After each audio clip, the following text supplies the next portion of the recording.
The silly moments, the proud moments, even the hard moments.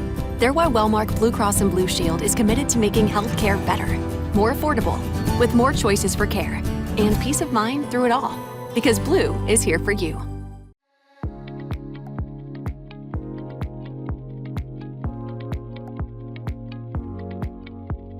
Welcome to the Made in Iowa podcast. I'm your host, Lisa Fox, in the Iowa Everywhere studio. I got the chance to sit down with my friend, John Mickelson. He owns a firm called Midwest Growth Partners. Nobody really knows what they do, but they are a private equity firm that invests in manufacturing facilities all over the Midwest and beyond. They take those companies and make them something that they never imagined they could be, and hold on to them for 5 to 7 years and then get them ready to sell and provide a nice return for their investors. Listen to John, hear his story, and hear about the difference that he's making with companies all over the country.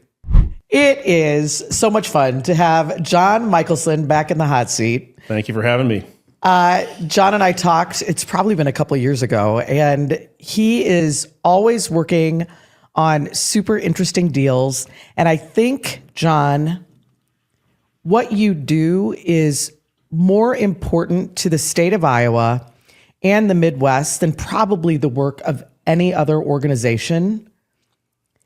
I want you to explain what Midwest Growth Partners does and how you are sustaining a lot of manufacturing companies, but you go well beyond manufacturing in the state of Iowa. Yeah, well, thank you, Lisa, for having me. I'm glad you find our work important. My wife and kids don't think it's that important, so it's great to be around someone that does. Yeah, so we're a private equity fund. So we, myself and a partner founded it in 2013. So we've been around 13 years now. Good grief. Yeah, that's crazy, isn't it? We aren't that much older. I know. I haven't changed at all. No, me either. Yeah. But we've raised 4 funds over that time period, predominantly from institutional investors. And so we manage a little over $500 million in private capital that we invest in businesses. And that model isn't unique. So there's, hundreds or maybe thousands of groups like that in New York and Chicago and LA that do just that. But we are unique because we're in Iowa. So we have an office here and then an office in Omaha. And our industry focus is all food and agriculture. So, got it. Not surprisingly, that's a lot of what's around here. So it's a good market for us. It's our background. So we know it. We know the people involved in it. So it's a good fit for us. There's a lot of other great industries, many of which we're just not smart enough to figure out, like technology, and some of which, there's just not as much around here. So we stick to what we know. So we're buying you mentioned manufacturing, a lot of manufacturing companies, involved in food and agriculture, predominantly in the upper Midwest. A lot of them are in Iowa.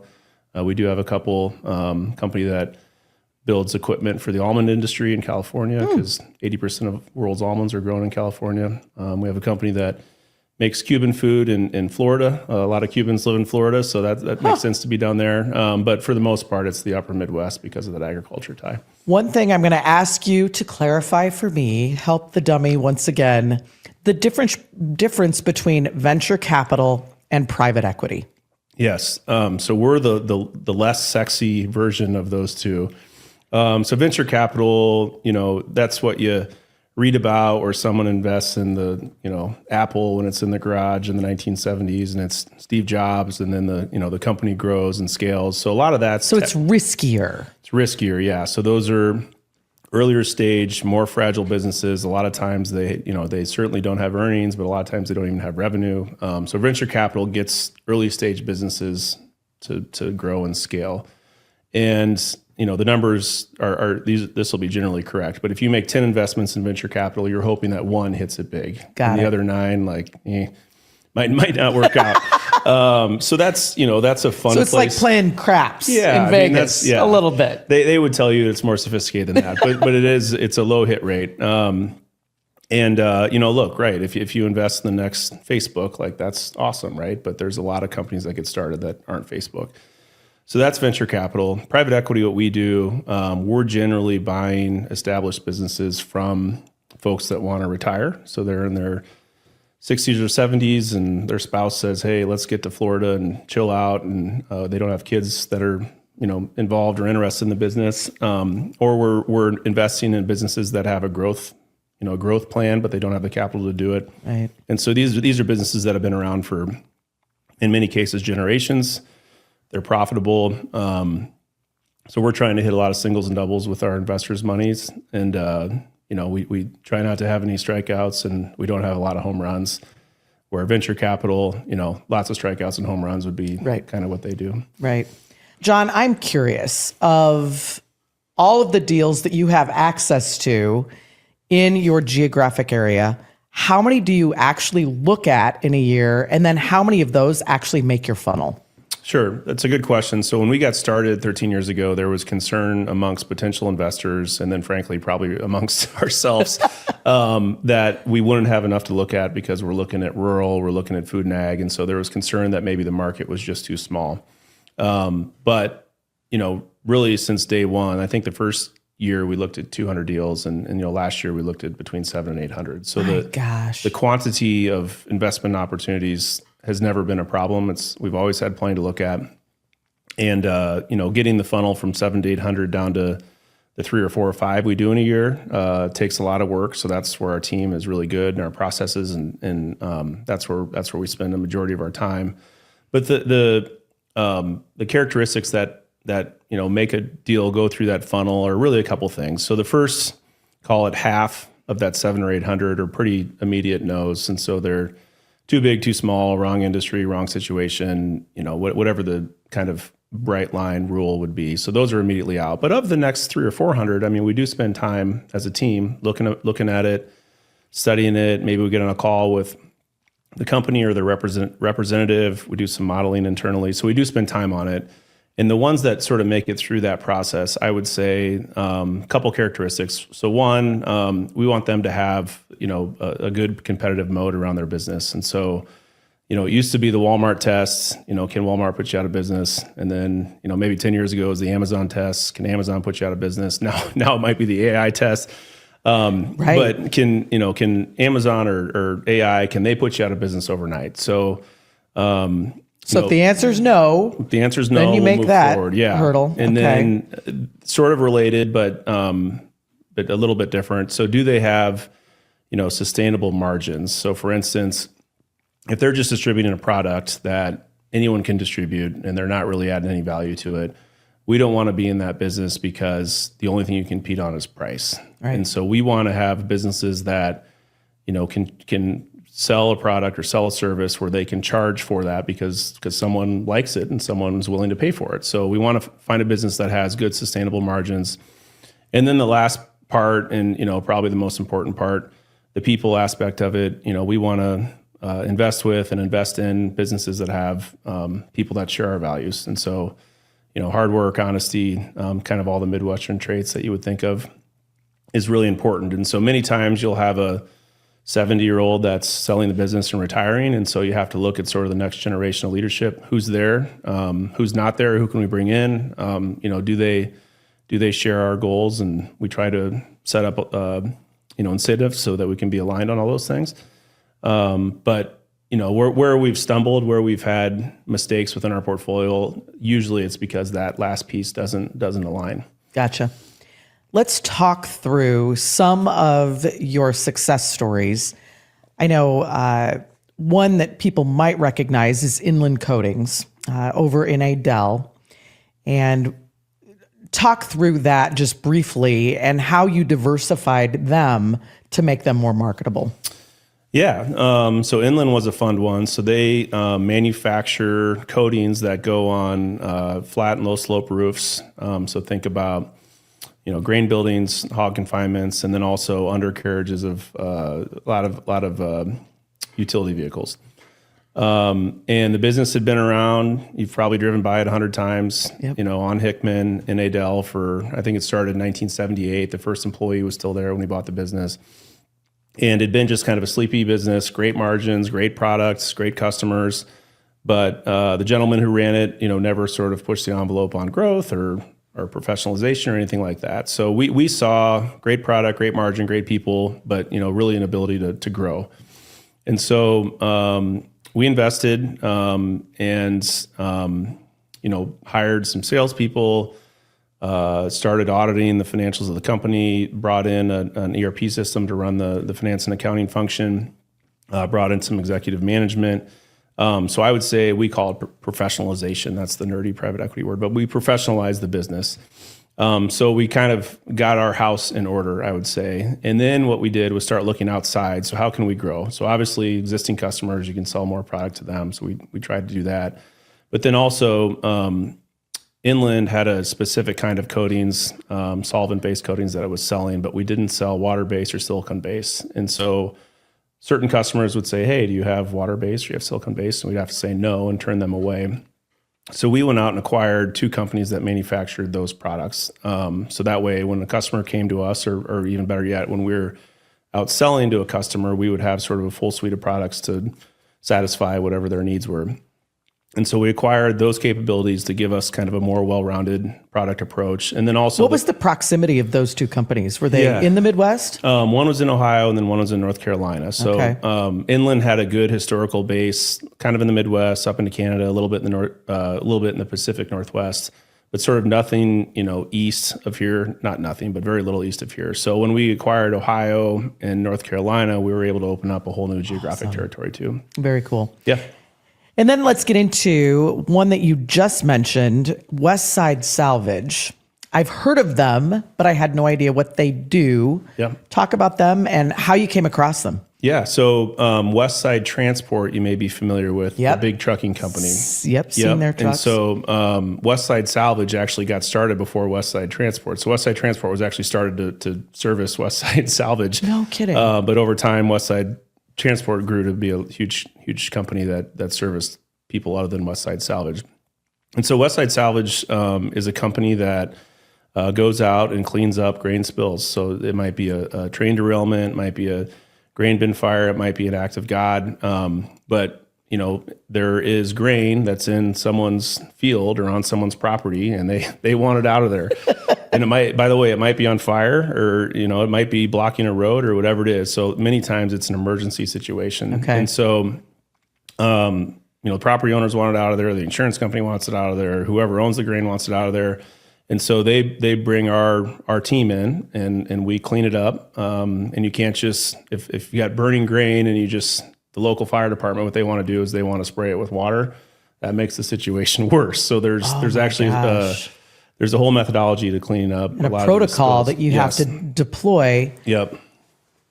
I would imagine the emergency responders know this. Are they trained on? So a lot of the local, volunteer fire departments are not. Okay. And so, they go there and they do what they think they should do, but maybe that's not the right thing to do from a safety standpoint and from putting the fire out. Also, they can damage the grain by dousing it with water or whatever. Right. And so our team tries to make it a safe environment for everyone around. So tries to take care of whatever the emergency is, and then also salvage the grain, as the name would imply. So, in a perfect scenario, we're able to separate the good grain from the bad grain, sell it right back into the normal market, whatever market it was going to, or maybe we can sell it to pet food, or we can just get it out of there and solve the problem for the property owner or the insurance company. Talk about their situation when you found them. Yeah, so the gentleman who owned both the trucking company and the salvage business, both called West Side, classic case, great Eastern Iowa gentleman has a nice house in Florida, and he was 70, and it was time for him to shift gears in life and focus on something else. And so he didn't have children interested in running either business, and so he marketed both businesses for sale at the same time. So we bought the salvage side, and someone else bought the trucking side. But so now he actually rolled some equity with us, so he remains a partner. And awesome. So that we think that's great. If everything works out, we're hopeful that whenever we sell the business, he's able to get as much or more money from that second sale as he did from the first sale. So he's still aligned. He still takes phone calls, and if we have a problem, we can still reach out to him. But I think he's enjoying the life in Florida and not having to worry about, getting salvage trucks out for storms. So he's not doing day-to-day stuff anymore. And so that's exactly how it works. That's a perfect situation of us. Since we made that investment, we've hired a professional CEO, CFO, COO, and we've done a add-on acquisition. So we acquired one of their competitors in the Dakotas. And so now we have, again, back to your question earlier, we have a little bit bigger geographic reach, a little different specialization in terms of what we can do, and we can deploy our teams, better based upon that. Talk about how long you keep the company and what that looks like when you're ready to transition it out. Yep. So 5 to 7 years would be the generic answer. Obviously, there's all kinds of variables that can pop up within that. So the company has to be ready, and then the market has to be ready. And so, trying to sell a business in March of 2020 is not a good time to sell a business, or right.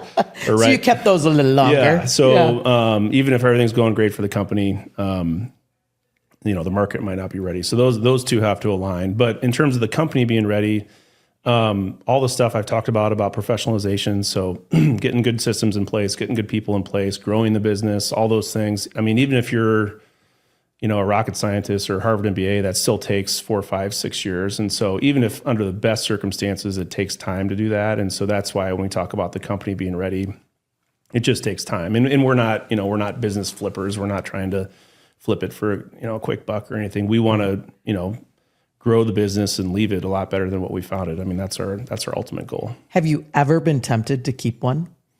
Is it like like fostering pets? It's like, I don't want to give this one up. Yeah, a lot of them.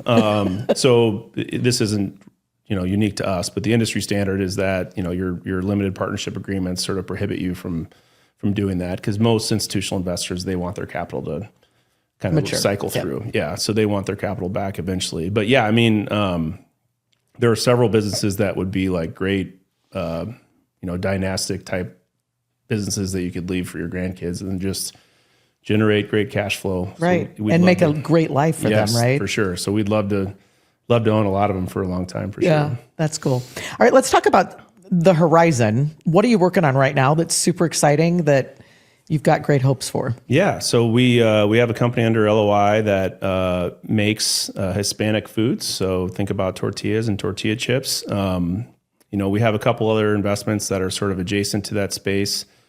So we know a little bit about the market, and then you think about just the demographic shift in the U.S. That's a category that's growing significantly, and so we're excited about that. And then even the palate for sort of everyone, not just the Hispanic community, but the palate of everyone. They're eating more tortillas and tortilla chips, so that's awesome. So we're super excited about that. Kind of classic case, great owner operator of retirement age, has built a great following, great products, but we think there's plenty of room to grow in terms of expanding out of the geography that they're in, and maybe going into some different channels. So right now they're predominantly in grocery, but there's food service work we can do. There's all kinds of different things we can do. So we're very excited about that. So that should Where is close. That one? It's in the Southwest. Oh, cool. Yeah. So we're very excited about that. We're looking at other companies. One that does service work for grain. For like grain elevators, making the process more automated for farmers that come and go from those grain elevators. And so that's one that we're hopeful on that we can get under our belt. So you never know what's going to pop up within food and agriculture. John, let's talk about your team and the partnerships that you have to have with other organizations to surround these companies and, as you said, professionalize them. Mm-hmm. Yeah, I mean, we've tried really hard to sort of codify and professionalize that process ourselves. And so it's the typical thing that we see when we invest in a business is their finance and accounting infrastructure isn't super robust, probably because they haven't borrowed a lot of money ever, and so they haven't had to. So a lot of times it'll be a family member, a wife or husband that's kind of the bookkeeper. And so, building that function out, because whoever our buyer is, whoever buys it from us, they're going to expect to have good, sophisticated numbers. And so building that out. The other thing is that a lot of times the chief salesperson also happens to be the business owner.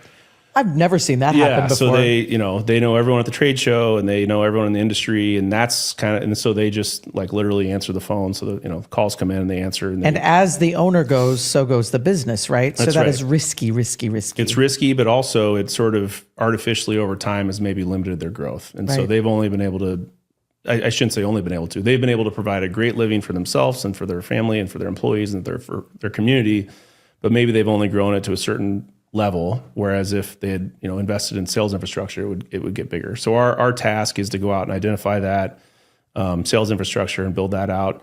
And a lot of times, frankly, we call it the 80-20. There's actually consultants that do 80-20 work, but it's identifying which products or services actually make money, because many times what you'll find is that as these entrepreneurs go, they just accept work. If you have John Deere or some huge customer calling you and saying, hey, will you do this work?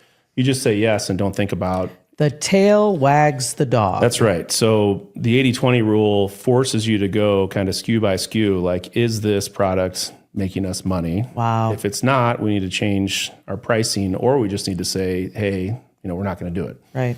And so that's so counterintuitive for a lot of entrepreneurs to say no to revenue.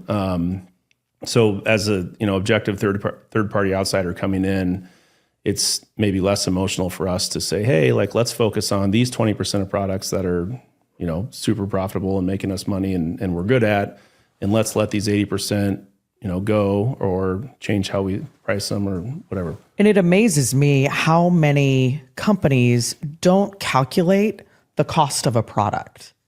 How long does it take to make it? What is the error rate? Yeah. All of those things.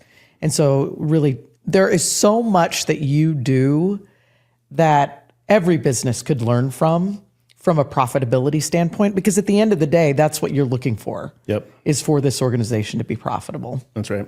What would you say when you're looking back over all of the companies that you've worked with is the most common and easiest to fix issue? Easiest to fix, man. I don't know if there's any. I don't know if there's any of those. We just talked about it a little bit, but SKU rationalization, which isn't possible unless you have the data. Right. And unless you have the data, that's not possible unless you have an ERP system and a good finance and accounting function. So it's one thing if you have a good, bookkeeper, an ARAP clerk, that will keep the lights on and keep things going. But it doesn't give you the information that you need to sort of make smart investments in your business. And so that's one that we, do in every business, and we try to do right away. Have you found the best ERP system out there? Is there one that you use universally across all of your companies? Yeah. So every ERP implementation is, and whoever's listening to this who's done one can appreciate this, but every ERP implementation is just a train wreck. Nightmare. It takes longer than you think it will and more expensive than you think it will. So to answer your question, every industry sort of has their own ones that are better than others. And so we don't have one that we go into a business and we're like, we have to use this, because our business might be making cheese, or it might be making sprayers that farmers buy to spray their fields, or it might be making tortilla chips. So they're all different. So there's not one that we go to. We do have consultants that we kind of come back to, that we use, that they make the recommendations on which ones are good, but not a single system. You talked about people and the importance of the work ethic of the company and the leadership that's in place. What are the most common people issues that you see outside of the owner wearing all the hats? Mm-hmm. That's probably common. But outside of that, where is that gap in the organization typically that you can plug in almost every time and make a difference? Yeah. So it is a human business, right? So that's what keeps it fulfilling and interesting, because humans are inherently flawed. I would be first in line for that statement. Amen. But that's cool, right? It's also like, if we were dealing with robots all day, that would get boring. Yep. So all the human foibles that you can imagine, we've probably seen them and dealt with them. Inappropriate ones that I don't want to talk about on a podcast. We've seen them and dealt with them. That'd be interesting, though. We'd probably get a lot of viewers. Yeah. We could turn the genre here really quick. So all that stuff happens, right? Yep. Literally from the C-suite down to the welder or the food production worker, we have those issues that happen and we have to deal with them. But the common holes that we see in management teams, finance and accounting.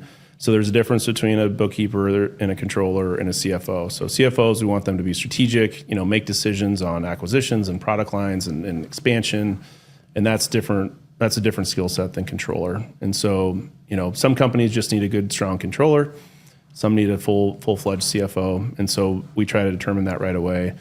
The sales teams, again, maybe it's been the founder that's been the key salesperson. Sales, as you know well, sales is a unique skill set. And so some people are really wired for it. Yep. Some people aren't. And the difference between a hunter and a farmer. Yep. And the importance of relationships. Yep. All of that probably transcends into what you do. Do you divide the roles within your team? Which one works on the management issues? Which one works on the finance issues, the technology, operations? Talk about your team for a minute. Sort of. So we do have a partner that we would consider kind of our portfolio company oversight czar. And so each portfolio company we have one or two of us that are on the board for that portfolio company, but then Joe sort of oversees that process and then oversees the review of the portfolio companies as we go through time. Ben would handle a lot of our investor relations and then compliance. Mike would handle a lot of our new deal review, and so deals that come in, processing those and evaluating those. Then I'm doing a lot of government relations, a lot of fundraising, and then managing our team. That's kind of what I do. So we do have a formal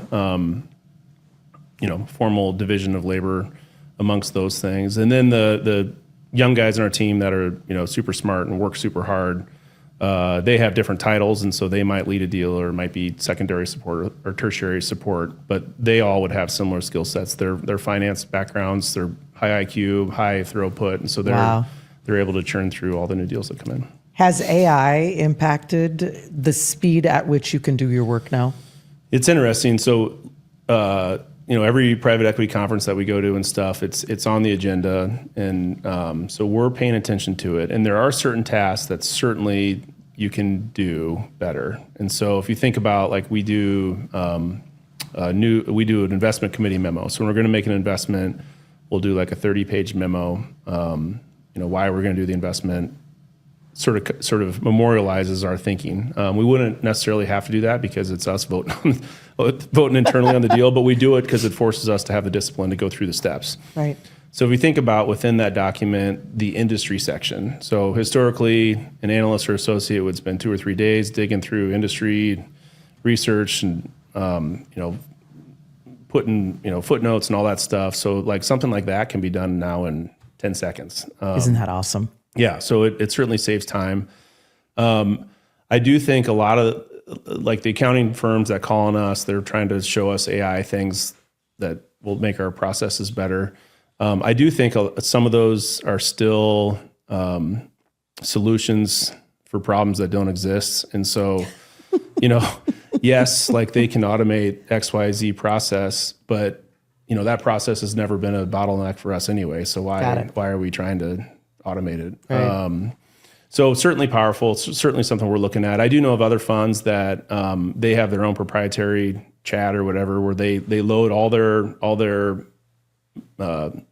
memos and SIMs and everything into their proprietary portal, and then their models, and then they have the bot be a voting member of the investment committee. Wow! And so they'll put it all in there, show the investments that they've invested in the past, the performance of those, and then based upon that, with this new deal, does the bot vote yes or no? Well, and what that would do, if it's an outlier, it's going to show you things that you didn't see, right? Yeah, that's right. Oh, that's fascinating. Yeah, no, it absolutely does. So we haven't gone that far yet, but we're open-minded to it, and we're thinking about different solutions. Awesome. All right, you're sitting at what, 500 million now? How big do you want to be? So there's a natural tendency that, bigger, better, do as much as you can. And I think for, probably fund 2, maybe fund 3, probably fund 4, we could have raised more capital if we wanted to, but we think we're really good at the lower middle market, so the niche that we're at. And so our last fund was 178 million. Could we have raised 250? Probably, but if we raise 250, that maybe takes us out of the market that we're good at, and so it makes us do more deals or bigger deals. And so I think we will lose a little bit of our who we are, our ethos, and so we stay disciplined to what we're good at and kind of stay in that lane. Certainly we'll do fund 5, God willing. So hopefully we'll do fund 5 in the next couple of years, and then we're also always looking at ancillary business line items that we can tack on. So for instance, fund 1, fund 2, fund 3, 4, 5, like lower middle market investment. But is there other things that we should be considering as a food and ag asset manager, ag tech or, something like that, or separate accounts for maybe some of these large CPGs? Are there other things that Tell me what a CPG is. Consumer packaged goods company. Okay, Yeah. Gotcha. Thank you. So, are there other things that would be on brand on, part of what we do, that we already have the infrastructure and people for, that we can add on as an ancillary business item? So, for those manufacturers that are listening today that are preparing for retirement, don't have a clear path out, what do you say to them? Get your house in order. We recently looked at one here in Iowa.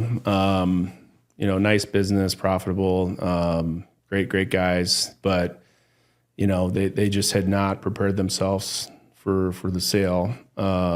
Biggest strikes. Management team depth and professionalization. So there wasn't a lot of depth there or breadth. Facility. Keep it up, right? Yeah.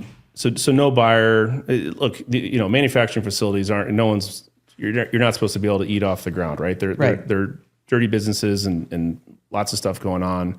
But no one wants to step into a world. No buyer wants to step into a world where they know right out of the gate they're going to have to invest in equipment and HVAC and just basic facility maintenance. And so in terms of like maintenance CapEx, budget a certain percentage a year of your earnings and just invest it so that it doesn't have to all come at the end when you're trying to sell and it's like, well, we have 20 years of deferred maintenance. So that's one. Having I feel like I keep coming back to accounting and finance, but having if you have audited financials, that's a big plus, because then we have to spend less time digging through stuff because we know that someone's done the audit. And so even if you don't think you need an audit, it's a relatively, if you're going to sell your business for $20 million, spend the extra $25,000 to do an audit the few years up to the sale, because I think you will get that money back and then some, probably on the sale side. So really just getting your books in order, your customer contracts, your team, and your facility. I think those would be the biggest things. Awesome. Anything else you want the audience to know about the work you do?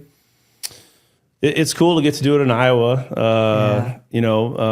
How many of your deals are Iowa deals typically? Percentage-wise?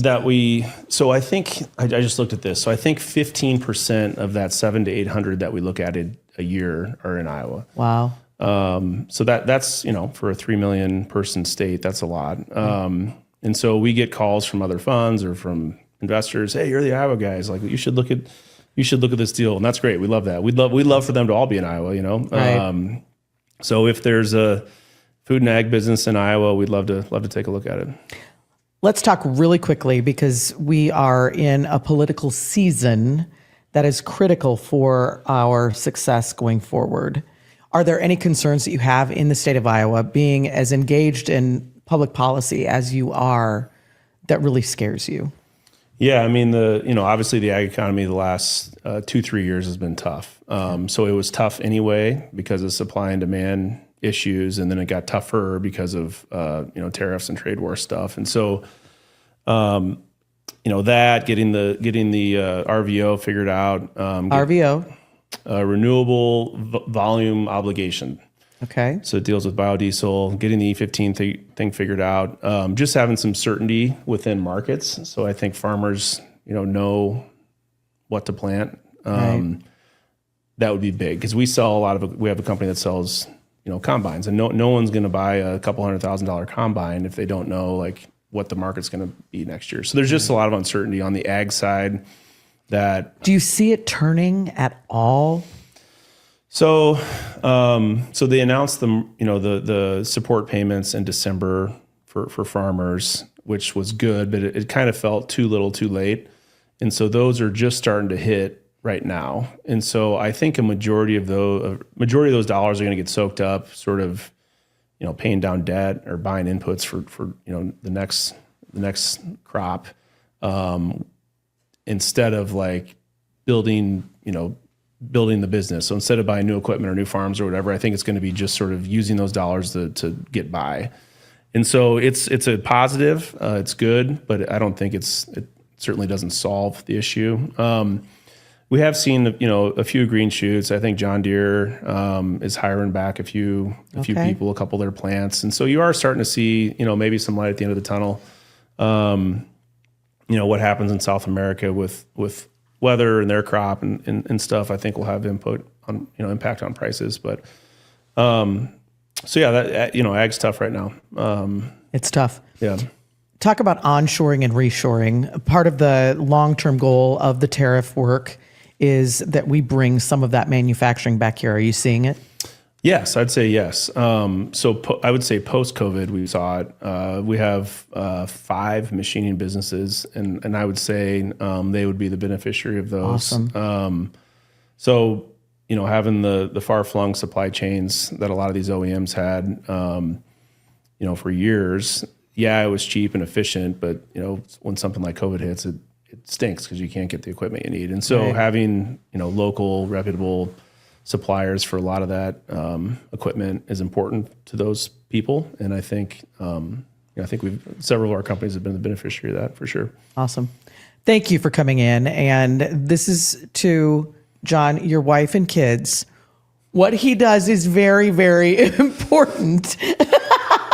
That's right. It is, John. And I thank you for what you do, because there is risk involved, and it's a lot of work and a lot of blood, sweat, and tears that you and your team do to breathe new life into these organizations that have such rich history and important legacies, not only in Iowa, but across the Midwest. For sure. Well, thank you for what you do for telling the story. I think it's good that the story gets out there, and there's, if no one's going to do it, it's not going to get out there. So thank you. Exactly. Absolutely. Yeah. Thank you for coming in. See Yeah. you again soon. Thank you for tuning in to Made in Iowa.